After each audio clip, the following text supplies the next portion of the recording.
In the chapter entitled My Influences is a word cloud graphic of a plethora of influences in my life, some of which will be touched upon here.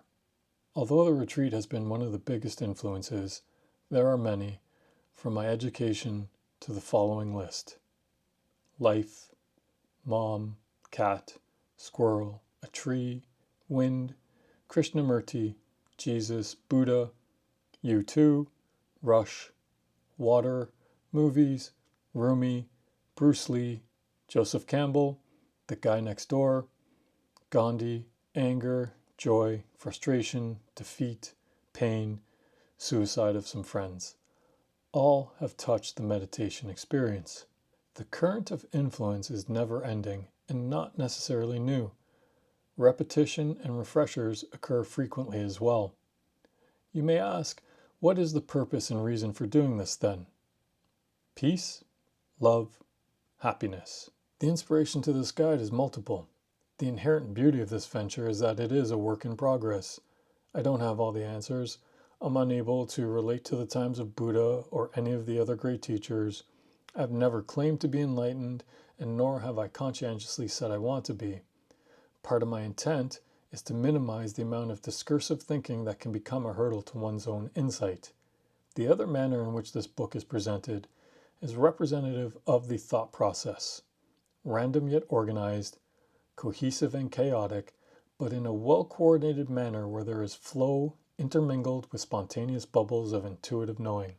The main drive is to put a collection of thoughts and experiences together that may guide an individual first becoming aware of meditation, to provide insight into some general and not so general questions about meditation. What is it? What's it going to do? There are questions that can only be answered by experience, and it is experience that raises questions that may have no answers. There are also questions of which there are answers, yet words fail in communicating these answers. This is not the reinvention of the wheel, nor is it a spoke in that wheel.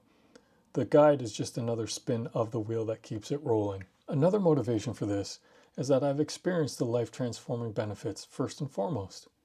And who am I? An average North American dweller whose life is guided by growing universal principles, a quest for knowing, and a desire to make a difference. This is during the day. At night I leap tall buildings in a single bound and run faster than a speeding bullet. Additional inspiration is in reaction to the way I've seen people live their lives. Chronic excuses that prevent a better quality of living, yet there are blatant solutions. Is it purposeful denial that allows one to not just wake up? Or are we still so deluded that we are waiting for Prince Charming to plant the kiss of death on our lips to be reborn anew? I used to think that subconsciously people do not want to meditate because there is an inherent knowledge of what may occur. So it's easier to be part of the living dead. We have not been conditioned or educated to relax, let alone come face to face with ourselves. So being ill-equipped is enough of a deterrent. People do not have to suffer. People have the ability to improve their situations and enjoy more peace than they presently do. And yes, this is in complete contradiction to a teaching that is promoted about suffering being a requirement of appreciation and wisdom. No doubt, there is a prerequisite amount that can be beneficial for the thick-skulled, but in many cases it's not necessary. As much as most people's concept of meditation revolves around a static image of a person sitting down in an isolated environment, meditation is actually extremely dynamic. Nor is it a one-facet exercise. It's holistic. Picture the world spinning on its axis, rotating around the sun. At the same time, billions of life forms exist and function simultaneously in a grand symphony of living. So what does peace, love, and happiness have to do with this? When I was younger, I was involved in athletics and I was searching for many things: an edge, consistency, excellence, perfection, to be the best. So I delved into sports psychology and the workings of the mind-body connection. Retrospectively, I was looking to define myself, fill in some gaps in my existence that I thought were deficient. Another defining impact was going to university and breaking away from home in the organized institution known as Roman Catholicism. It was at this point that I began to formulate a personal mission statement. Peace, love, and happiness seemed noble enough, if not unoriginal. I never really questioned why I chose that, other than having been influenced by mass media and my upbringing. I figured that these things would bring me the pot of gold at the end of the rainbow. These three attributes have fueled the unfolding of my meditative path and personal growth outside of sport. I started off with a notion of what I thought these were and began to realize through experience that what I thought these things were may not be entirely true, nor may I actually want to spend energy with them. Now, if I had to only pick one, which seems to be how the path has filtered things out, hands down, I'd go for peace. Everything else seems to follow. Okay, straight up, there's nothing hidden and there aren't any secrets.